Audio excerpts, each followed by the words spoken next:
Alors pour moi, c'est le premier salon auquel je participe et je vois déjà l'intérêt pour Biogarant de participer. C'est surtout les différents panels et les différentes discussions.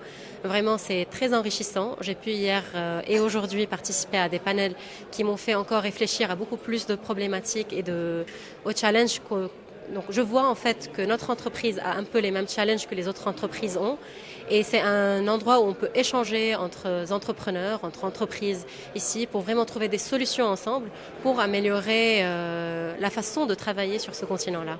Alors je dirais évidemment la santé, parce que c'est mon domaine, parce que c'est là où je suis experte.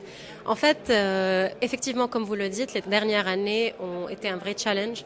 Ils nous ont fait réfléchir à de nouvelles méthodes pour faire parvenir les médicaments sur place, ou bien même peut-être à penser à des productions locales, à un circuit plus court.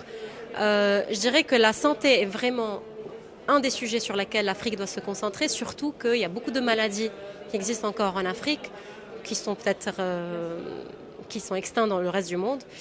Il y a beaucoup de maladies il n'y a pas beaucoup de formation, il n'y a pas beaucoup d'awareness des patients sur certaines maladies et c'est très important qu'on y travaille parce qu'on a les solutions, il faut juste les faire parvenir. Et c'est ce que Biogarant essaye de faire parvenir des médicaments de qualité accessibles à ces patients-là et pourquoi pas aussi qui répondent vraiment à leurs besoins en fait.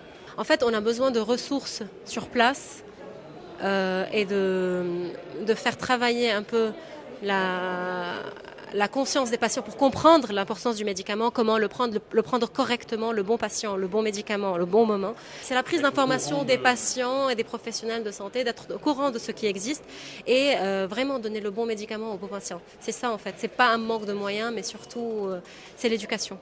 Alors effectivement, on travaille beaucoup avec les États. Déjà, quand on se déplace, nous, le siège, ou bien nos représentants locaux font beaucoup d'entretiens avec les ministères de la Santé pour exposer notre projet. On fait aussi des partenariats sur certains projets de dépistage, des campagnes de sensibilisation. Et c'est ainsi qu'on s'approche plus et plus du patient et de ses besoins.